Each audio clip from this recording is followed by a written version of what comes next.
First of all, I want to thank particularly you and the colleagues from Manifesto in general for inviting me to this meeting.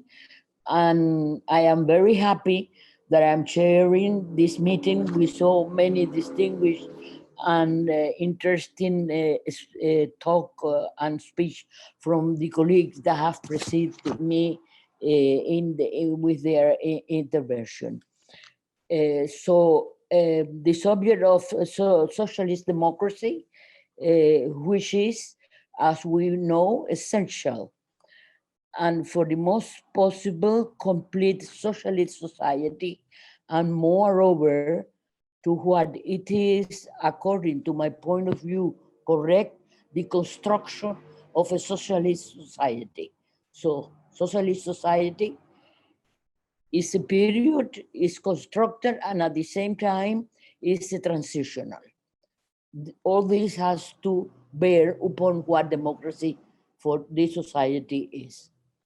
At the beginning, I wish to remember or underline that democracy as part of a broad society is an organic part of it, of this society, including, of course, its history and with wide, rich interrelationship among its various components.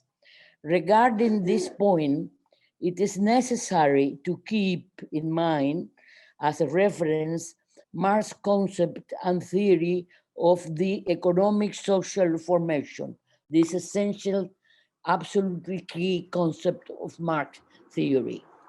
Democracy, then, any kind of democracy, is to be understood and conceived as part or component of this economic social formation. That is the totality, the totality. On the other hand, we are also to keep in mind that the starting process of the construction of a socialist society, this new society inherits up to a certain point the existence of the liberal bourgeois democracy. This, of course, in the cases where historically the new stage of the new starting point, that is socialist society, emergence from a previous liberal democracy society, but not other forms like we know that exists. Even in these cases, let's say, for example, in Latin America, with such a history of dictatorship since the first independence during the second and third decade of the 19th century for most of the countries of the continent. So they, very few countries like my own Cuba, which did not took part in the first period of the first independence war, but we are arrived to that almost many decades later. But at the very beginning, in the Latin American, I like to call this the first independence because we speak today of the need of a second independence. And for most of the countries, even with all this history of dictatorships since the beginning of the 19th century, right after the first independence started, we find references of processes with elements, at least in a formal manner, of liberal democracy.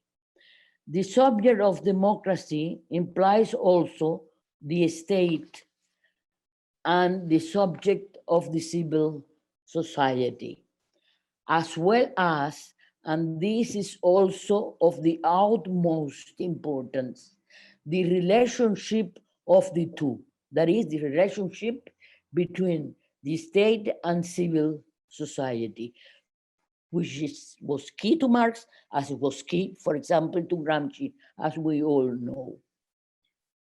The relationship between the two, the question that Marx pointed out since the period of his youth, that is, since 1843, with the Jewish question, in the sense that the new society has to overcome the separation between state and civil societies, which occurred during the capitalist society period.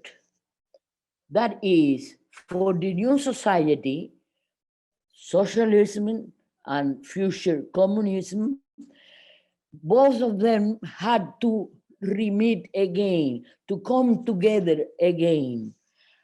And Marx understood that as an essential characteristic for the new society.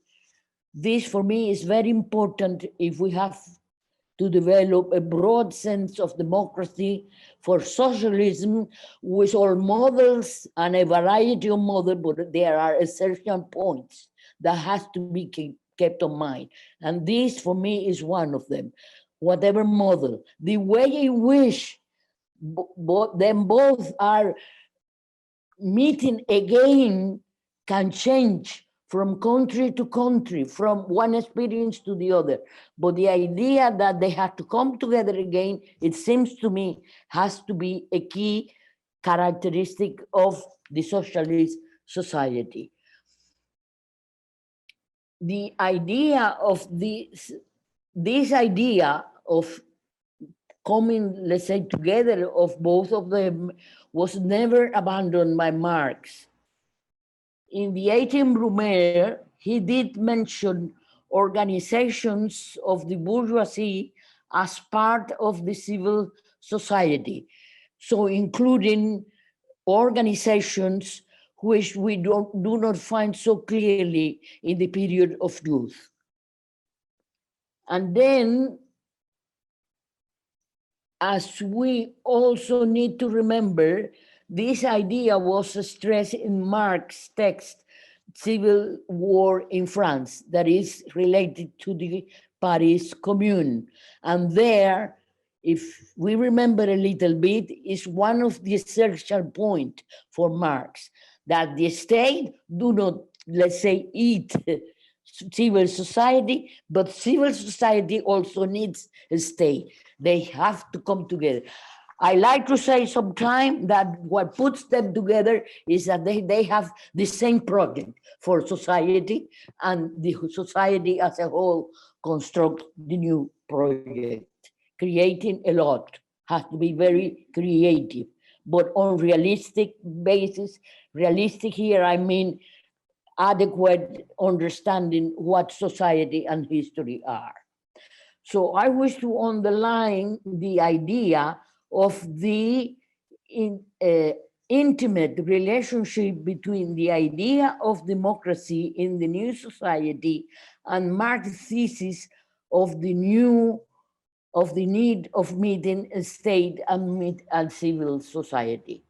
Marx and Engels never tried to imagine or conceived in an ideal or abstract way how this new socialist society would be. They almost say nothing about it. There are some essential key issues, but they say almost nothing about it. And that we have to understand, because we have to learn from that too. They didn't know. So no abstraction, no creative invention without adequate support from reality. And reality meant economics, politics, traditions, everything, the totality. So this is essential. They didn't go into that because they just didn't know. And they, in their letter, particularly, you can see that they say, well, as history goes and society changes, that we will know. I mean, the proletariat and the oppressed people will know what to do when the moment comes. From how this new society would be, so no imagination in that sense. From the important events taking place in Europe during the time they arrived, during the time they were analyzing society, they arrived to the conception, interpretation, theory, which and enrich the general view.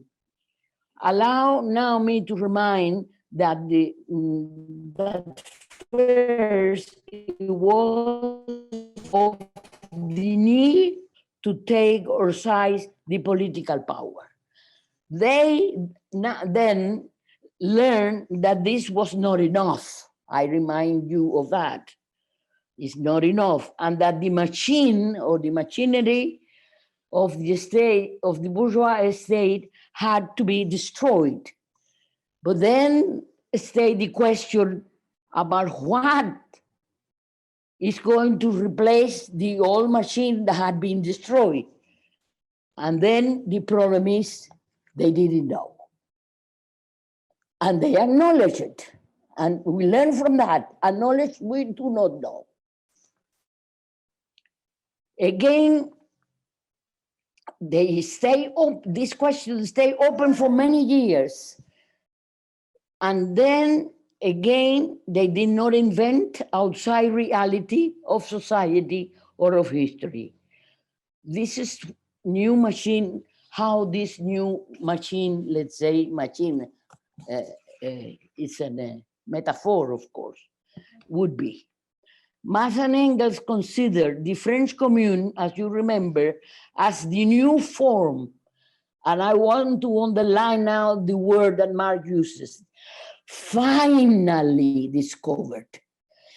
So this finally, so transmits to us this endeavor, this thinking, but always restraining themselves or going beyond what they could do. So finally, they found something. And this expression tells us about a method also. They did not know what form would this new state would take, and therefore, what form this new democracy would be, what kind, what form, what way, what to keep from the old liberal experience of liberal bourgeois democracy, because that existed. It's not something that is just going to be thrown like that. No, there are things to learn from this experience of humankind. If you could wrap up soon, Isabel. Excuse me? If you could wrap up soon. Yes, I'm sorry. Yes. You know, no, but just, yeah. Yes.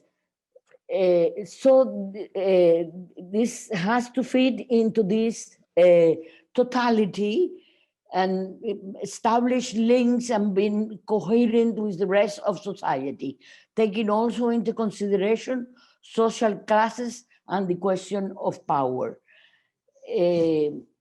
I now, this question of time, I want to then maybe skip some. I wanted to say, then I would not read, I will just, I want to underline the idea that socialist democracy is a new type of democracy. It's not another kind of democracy, but a new type.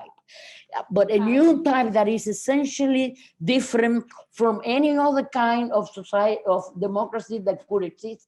It's a new type from bourgeois democracy. It's not a new democracy, but a new type of democracy. Now, this new type of democracy implies then the variety of model, but always in the line that is within that this kind of democracy has to be a different type, including the overcoming of inequality, the participation of the people or of all citizens, not only electing and then forgetting, but doing, like, for example, we do in Cuba for the new constitution. It's not that we voted the constitution also, it's that the text of the constitution was discussed by everybody in the island. Well, of course, children did not participate. And the opinion of the people were taken into consideration. The text of the constitution was changed according to our proposals, and a final revision was proposed to the people for the votation. So then it's then that the election and the form of the using voting comes into the situation. And finally, because this has been a real problem today in Latin America, imperialism. United States imperialism, the most terrible imperialism that mankind had known, is really doing everything they can to avoid that the new democracies of Latin America can really blossom, develop, go ahead. Even the FMI, the imperialists have invented the form that when the new links or progressive government comes into government, they can do very little because the FMI and other forms has created such a force that it do not let the new governments go ahead with their changes. And that is the real danger for all kind of democracy, socialist or liberal democracy. Thank you so much.